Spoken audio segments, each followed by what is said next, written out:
அப்ப ஆடுகளுக்கு மேய்ச்சலை தவிர ஒரு தீவனமும் போடுறது கிடையாது, ஜீரோ கிடையாது, ஜீரோ. இந்த 40 4 லட்சம் ரூபாய்க்கு கட்டாயம் வித்துருப்பேன்.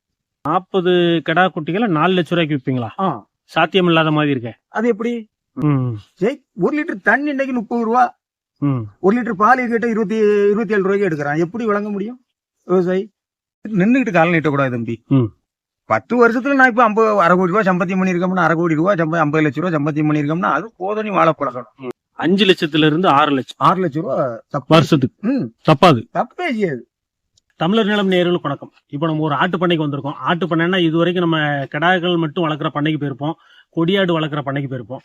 ஆனா இது நாட்டாடு வளர்க்குறாங்க, சொந்த தோட்டத்திலே வளர்க்குறாங்க. 100 எண்ணிக்கையில ஆடுகள் இருக்கு. இந்த ஆடுகளை என்ன முறையில வளர்க்குறாங்க, எப்படி நோய் மேலாண்மை பார்க்குறாங்க, எப்படி சேல்ஸ் கொண்டு வராங்க, அதை பத்தி தான் பார்க்க போறோம். கிட்டத்தட்ட ஒரு 14 ஆண்டுகள் இந்த தொழில இருக்கிறாங்க, வெற்றிகரமா செஞ்சுக்கிட்டு இருக்கிறாங்க, நல்ல வருமானத்தை எடுக்கிறாங்க. இதுல இன்னொரு ஒரு கவனிக்கத்தக்க விஷயம் என்னன்னா, இவங்களுக்கான தீவன செலவு 0. தீவன செலவு இல்லாம மேய்ச்சல் முறையில மட்டும் வளர்க்குறாங்க. நிறைய பண்ணைகள்ல தீவன செலவு போட்டு அப்புறம் சம்பள கூலி எடுத்து அதுக்கப்புறம் இது ரெண்டையும் கழிச்சிட்டு லாபத்தை பார்க்கணும். இங்க அப்படி கிடையாது. தீவனம் 0, சம்பளம் பிளஸ் வருமானம், இதை மட்டும் தான் செய்யறாங்க. இதை சக்சஸ்ஃபுல்லா செஞ்சுட்டு இருக்கிறாங்க. அவங்ககிட்ட தான் இந்த பண்ணை முறை வளர்ப்ப கேட்க போறேன். அனுபவம் தான் மிகப்பெரிய ஆசான். ஆனா அந்த அனுபவத்தை அடையிறதுக்கு நம்ம சந்திக்கக்கூடிய இழப்புகள் அதிகம். அந்த இழப்புல இருந்து தான் அந்த அனுபவமே கிடைக்கும். ஆனா அந்த இழப்புகள் இல்லாம இந்த மாதிரி ஒரு அனுபவம் உள்ள நபர்கள்ட்ட நம்ம அந்த அனுபவத்தை பகிர்ந்துகிட்டா நம்ம எப்படி அந்த இழப்புகள்ல இருந்து தப்பிக்கலாம் அப்படிங்கிறதுக்கு இது ஒரு நல்ல பாடம். கண்டிப்பா இது உங்களுக்கு பயனுள்ளதா இருக்கும். வாங்க கேட்கலாம். அண்ணா வணக்கம். உங்க பேரு, இந்த இடத்தோட முகவரி சொல்லுங்க. நம்பி, என் பேரு பி செல்வன். சரி. மதகநேரி என்னுடைய கிராமத்துக்கு பேரு. ஆவரகுளம் பஞ்சாயத்து, திருநெல்வேலி ஜில்லா. இப்ப நம்மகிட்ட ஆடுகள் பார்த்தேன், நிறைய ஆடுகள் இருக்கு. இதெல்லாம் என்ன வகையான ஆடுகள், எவ்வளவு ஆடுகள் வச்சிருக்கீங்க? அதாவது இது திருநெல்வேலி ஒரிஜினல் நாட்டாடு. சரி. ஆனா இத எல்லாரும் வளர்க்க விரும்ப மாட்டாங்க. இது ஒரு கட்டாய ரகம் கள்ளி ஆடுன்னு சொல்லுவாங்க. பெரிய ஆடு. இது கல்யாணம் பக்கத்துல இருக்கு. பால் வரும், அதை அடிச்சு வச்சாலே தின்னு வளரக்கூடிய ஆடு. கோடைக்கு இதுக்கு இறையோ காரியங்கள் அந்த கல்லியை தின்னு வளரும். அதனாலதான் கள்ளி ஆடு. கோடை காலத்திலயும் எந்த இறையும் தின்னு வாழ்ந்துருவா. என்கிட்ட தம்பி இப்போ ஒரு 120 இருந்து. சரி.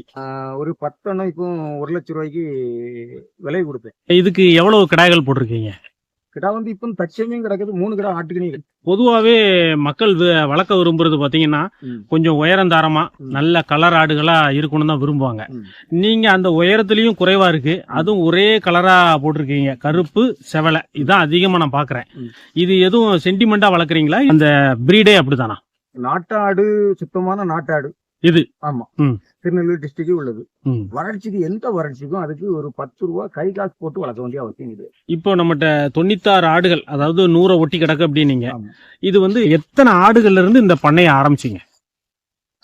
எங்க வீட்டுக்காரி தங்கச்சி ஒரு பிள்ளை, ஒரு குட்டி யாரோ அவங்களுக்கு கொடுத்துருக்காங்க. சரி. அவங்க வளர்க்க முடியாம எனக்கு அந்த ஆட்டை தந்தாங்க. அந்த ஒரு ஆட்டுல இருந்து நான் இதுவரை வித்திருக்கதே 1000க்கு மேல நான் கொடுத்திருப்பேன். இதுல எனக்கு ஒரு சின்ன கணக்கா தான் சொல்றேன். கூடுதலே கொடுத்திருப்பேன். 10-20 லட்சம் ரூபாய்க்கு மேல எல்லாம் கொடுத்திருப்பேன். அதெல்லாம் குறைஞ்ச கணக்கு. அந்த ஒரு ஆட்டுல இருந்து தான் பெரிய ஆட்டுல உள்ளது.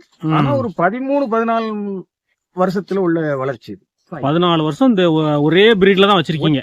ஆடு வெளியே இருந்து எதுவுமே உள்ள வரல. ஏன் நீங்க அந்த ஒரு உயரமான நல்ல கலர் ஆடுகள்லாம் வளர்க்கல? அது மேல எனக்கு ஒரு மோகம் உண்டு. சரி.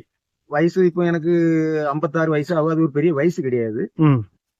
இதுல எனக்கு 5-6-7 லட்சம் ரூபா தாராளமா கிடைக்கும். போதிய வருமானம் கிடைக்கும். அதனால நீங்க அதை மாத்த விரும்பல. ரிஸ்க் எடுக்கண்டானி.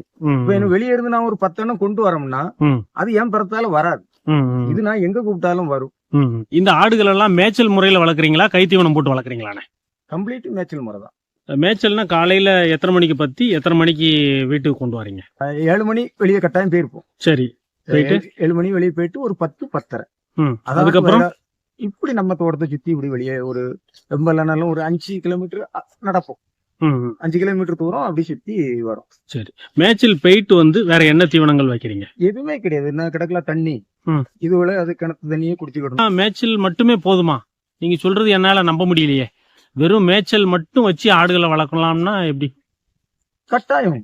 என்ன பாருங்க, ஆடு அந்த இனங்கள் கல்யாடுன உடனே கட்ட சைஸா இருக்குமே தவிர மேனி குறவு ஒண்ணுமே இருக்காது. ஆமா, எல்லாமே நல்லாதான் இருக்கு. மேனி குறவு எதுவுமே இருக்கு. ஆனா மேய்ச்சல் மட்டும்னா அது போதுமான்னு கேக்குறேன். போதும். போதும். என்ன 4 மணி பிறகு நம்ம தோட்டத்துக்குள்ள வெளியே போவோம்னா ஒரு 6 மணி பிறகு ஒரு மணி நேரம் 7 மணி வரை வெளியே கொஞ்சம் அந்த கரண்ட பில்லு, அதாவது உணக்க போடணும்னு சொல்லுவோம்ல, அதுக்காக லாத்திக்கிடுவோம். அதுக்காக லாத்திக்கிடுவோமே தவிர மீதி இங்க இருக்க கோரப்பில்லு, அருவம்பில்லு எல்லாம் வெளியே போனாலும் 50 வகையான தீவனங்கள் அது கட்டாயம் பிறக்கி சாப்பிடும். பொதுவாகவே இப்போ ஆடு வளர்ப்புல பார்த்தீங்கன்னா எல்லாருமே இந்த கிடா குட்டிகளை தேர்ந்தெடுத்து வளர்த்து டக்குன்னு ஒரு 6 மாசத்துல பண்ணை முறையில் பரன்கிறன் போட்டு வளர்த்து கைத்தீவனத்தை அழகாக போட்டு வளர்த்து கரெக்டாக 5 மாதம் குட்டி 5 மாதம் வளர்ப்பு உடனே சேல் பண்ணிடுறாங்க. நீங்கள் இந்த செனையாடுகள் அதில் குட்டி போட்டு குட்டி எடுத்து அதை வளர்த்து அப்படி விற்பனை கொண்டு வரீங்க. ஏன் அந்த முறையை பயன்படுத்தலை? அது ஒரு 6 மாசத்துல நமக்கு பணம் கிடைச்சிருமே சீக்கிரம். சீக்கிரங்கிற வாழ்க்கையே நல்லது கிடையாது மக்கள் தம்பி. சீக்கிரங்கிறதே நல்லது கிடையாது. எல்லா தொழிலுமே பணத்தை பேஸ் பண்ணி தான் இருக்கும். ஆடு வளர்ப்பு ஒரு 5 மாசம் வளர்க்குறோம், 5 மாசம் கழிச்சு விக்கிறோம், நமக்கு ஈஸியா பணம் கிடைச்சிடும். எனக்கு இந்த வருஷத்துக்கு 7 லட்சம் ரூபாய் கிடைக்கும் தம்பி. என்ன செய்யணும்? என்னென்ன மேய்ச்சல் முறையில வளர்க்குறீங்க 7 லட்சம் கிடைக்கும் அப்படிங்கிறீங்க. ஆமா, மேய்ச்சல் முறையில வளர்க்கறது வெயிட் கெயின் ஆகுறது கொஞ்சம் லேட் ஆகும். ஆனா பண்ணை முறை வளர்ப்புல சீக்கிரம் வெயிட் கூடும், சீக்கிரம் நம்ம சேல்ஸ பாத்துரலாம். இதுக்குதான் ஆண்டவன் இறைவன் ஒரு வார்த்தை சொல்லியிருக்கான், பொரிதி பெருதி கடலிலும் பெருதி மீட்டு. 10 மாசத்துல விக்கிறத 15 மாசத்துல வித்தாலும் உனக்கு ஒண்ணு. இப்போ ஒரு ஆட்டை நீ பத்திட்டு போறது இல்ல, 100 ஆட்டை பத்திட்டு போற. அந்த பொரிதி தன்மை மனுஷனுக்கு கட்டாயம் வேணும். 3000 ரூபாய் 4000 ரூபாய்க்கு குட்டி கொடுக்குறது ஆசைப்படக்கூடாது. 12000 ரூபாய் குட்டியை நீ வேணா 10,000 ரூபாய்க்கு கொடுக்கலாம், அது தப்பு இல்லை. 8000 ரூபாய் குட்டியை 8000 ரூபாய்க்கு கொடுக்க கூடாது. 10 ரூபாய் வளரைய விட நீ தாக்கு பிடிச்சி நிக்கணும். இல்லைன்னா அந்த கம்பு கையில எடுக்கக்கூடாது. அவன் தான் ஜெயிக்க முடியும். அந்த ஒரு உடன்பாடு கட்டாயம் இருக்கணும். இவ்வளவு ஆடுகளுக்கு மெடிசன் எதுவும் பாக்குறீங்களா? மெடிசன் நான் அந்த ஈட்டி புழுப்பும் பாக்குற கண்டு அந்த குடல் புழு நிக்கணும்னு சொல்லுவாங்க பாருங்க. ஆமா, அது இந்த ஈட்டிப்பு பாக்குறதுனால நான் தெளிவாகி அது ஒண்ணு நான் இப்போ கொடுக்குறேன். 3 மாசத்துக்கு ஒருக்கா கொடுப்பேன். சரி, ஆடு ஈனி ஒரு 15 நாள் கழிச்சு அந்த ஒரு நேரம் தான் கொடுக்குறது. அதாவது அது 8 மாசத்துக்கு ஒருக்கா ஒரு ஈத்துக்கு வரும். 5 மாசத்துல இருந்து 5 மாசத்துல ஈனாலும் அடுத்த ஈத்துக்கு வரும்போது 8 மாசம் டைம் பிடிக்கும். இதுக்கு இடையில ஒரு நேரம் தான் அந்த ஆட்டுகளுக்கு நாங்க பூச்சி மருந்து கொடுக்கறது. மீதிய காரணம் அது கருகலையின் தன்மையிலும் உண்டு, அதனால அதுக்கு கொடுக்கறது கிடையாது. இளங்குட்டி இந்த மாதிரி சின்ன குட்டிகளுக்கு எல்லாமே 3 மாசத்துக்கு ஒருக்கா அந்த பூச்சி மருந்து ஒன்றும் கொடுக்கும். அது மட்டும் தான் கொடுக்குறீங்க. வாய்க்கானம் கால் காணம் அதெல்லாம் இயற்கை. அதாவது கொசுக்கடி காலங்கள்ல கொசு கட்டாயம் கடிக்கும். அதை நல்லா புரிஞ்சுக்கிடுங்க. புரட்டாசி ஐப்பசி கார்த்திகை மாசம் கட்டாயம் கொசு கடிக்கதான் ஏனி பேனை போட்டுக்கிடுவோம். அந்த மாதிரி இருக்குமே தவிர அது வரும் தானா மாறி போகுமே தவிர அதுக்கு நீ மருந்து கொடுக்க வேண்டிய அவசியம் இல்லை. இதுக்கும் ஒண்ணும் செய்யாது. 14 வருஷம் ஆகும் இன்னும் வரையும் ஒரு ஆட்டுக்கு நான் ஊசி குத்துனது கிடையாது 14 வருஷத்துல. ஆனா உங்களை பத்தி ஒரு சின்ன அறிமுகம் கொடுத்துக்கோங்க. இந்த ஆடு வளர்ப்பு தொழிலுக்கு முன்னாடி என்னென்ன வேலை பார்த்தீங்க, ஏன் ஆடு வளர்ப்பு தொழிலை தேர்ந்தெடுத்தீங்க, அதை பத்தி கொஞ்சம் சொல்லுங்களேன். நான் விவசாயத்தை நம்பி வாழ்ந்த ஆளுதான். தாத்தா காலத்துல இருந்து அப்பா காலத்துல இருந்து எல்லாரும் விவசாயத்தை நம்பி வாழ்ந்தோம். எனக்கு 5 ஏக்கர் நங்கொலனி ஒரு வயக்காடு இருக்கு. சரி, அதுல தொழி அடிப்பேன். நான் ஒத்தைக்கே ஏர் கட்டி தொழி அடிப்பேன். நாமெல்லாம் மரத்துல நின்று ஏர் அடிச்சா கிண்ணம் போல இருக்கும். அப்படி வேலை செய்யற ஆளு. 100 மூடை நெல், அதாவது ஏக்கருக்கு 20 மூடை தான் கிடைக்கும். இன்னைக்கு 40 மூடை 50 மூடை அதெல்லாம் சாப்பிட்டா வாழ மாட்டான். 20 மூடை கிடைக்கும் வெள்ளை. அதுக்கப்புறம் வேற என்ன வேலை பார்த்தீங்க? விவசாயம். அடுத்தால முளவு நடுவோம். 100 மூடை வத்தல் கிடைக்கும். இந்த 20,000 அதுல போடுறதுதான் காணும். ஒண்ணும் கிடையாது. இனி இது விலங்காய் கடவுளே போதும்னுட்டு சவுதியில போய் இந்த துபாயில போய் ஒரு 2 விசா பினிஷிங் பண்ணிட்டு வந்தேன். ஏன் அங்க இருந்து வந்தீங்க? ஏன்னா நல்ல வருமானம் கிடைச்சிருக்குமே. ஆமா, நல்ல வருமானம். ஏன் உள்ளூரை நோக்கி வந்த காரணம்? உள்ளூர்ல வரலன்னா இந்த மரமும் நிக்காது, நீங்க இந்த இணலையும் நிக்க முடியாது. இதுதான் சத்தியம். சம்பாத்தியம் இதை விட அங்க கூடுதல் பண்ணலாம், அது எனக்கு முக்கியம் இல்ல. இங்கேயும் குறைஞ்ச சம்பாத்தியம் இல்லையே. நான் வருஷத்துல இதுல 5 லட்சம் ரூபாய் 5 6 குறவு இல்லாம பண்றேன். பழையபடி தேங்காயும் எனக்கு ஒரு 5-6 லட்சம் ரூபாய் தேங்காய் வெட்டும். சரி, இந்த ஆடு வளர்ப்பு தொழில் அப்படிங்கிறது ஸ்டார்ட் பண்ணியிருக்கீங்க. இது எதேச்சியா அந்த ஒரு குட்டியில இருந்து ஆரம்பிச்சிங்களா, இல்ல ஊர்ல இருந்து வந்ததுக்கு அப்புறம் சரி நம்ம சொந்தமா ஒரு தொழில் பண்ணுவோம் அப்படின்னு சொல்லி இந்த ஆடு வளர்ப்பு பண்ணைய பெருக்குனீங்களா? மாடுலாம் வச்சிருந்தேன். குடத்துலதான் பால் கொடுப்போம். ஒரு நேரத்துக்கு ஒரு 12 லிட்டர்னா 12 லிட்டர் குடத்துல. தண்ணி பாலுக்கு ஊத்துறது அந்த சொம்பு அலசி ஊத்துவாங்க பாருங்க, அதை தூர ஊத்தமா அதைத்தான் ஊத்திருப்போமே தவிர அவ்வளவு சுத்தமா பால் கொடுப்போம். சரி, 1 லிட்டர் தண்ணி இன்னைக்கு 30 ரூபா, 1 லிட்டர் பால் கிட்ட 27 ரூபாய்க்கு எடுக்கிறான். எப்படி விளங்க முடியும் விவசாயி? சொல்லுங்க பாப்போம். அது விளங்காது. இது அப்படி இல்லை. அது நாங்க குடும்பம் அவ்வளவு அந்த மாட்டு பில்லு பறிச்சு போடுறோம். இது என்னோட பேர். அதனால மாடு வளர்ப்பு அவ்வளவு லாபம் இல்ல லாபமே அப்படிங்க. கிடையாது. மாடு வேணும் நமக்கு, வீட்டுக்கு ஒரு சுத்தமான பால் குடிக்கணும்னா ஒரு மாடோ 2 ஆனா மாடோ. மாடு வளர்ப்புல லாபம் இருக்கத்தானே செய்யுதுன்னு சொல்லி நிறைய பேர் ஆரம்பிக்கிறாங்க. இப்ப இருக்க பாலை வாங்கி யாராவது குடிப்பாங்களா? ம். குடிப்பாங்களா? வீட்டுக்கு நீங்க ஒரு மாடு போட்டு, ஒரு நாட்டு மாடு போட்டு வளங்க, குடிங்க, ம். ஆரோக்கியமா. உங்க பிள்ளைகளுக்கு உங்க எப்படி பால் கொடுக்கணும்னு தெரியாதா? ஒரு மாடு 10 லிட்டர் பால் கறந்தா எப்படியா பால் குடிக்க முடியும்? ஆனா எல்லாரும் அதுதானே விரும்புறாங்க. இல்லாதனும் நீங்க மாடு மேய்க்க மாச்சப்படுறீங்க.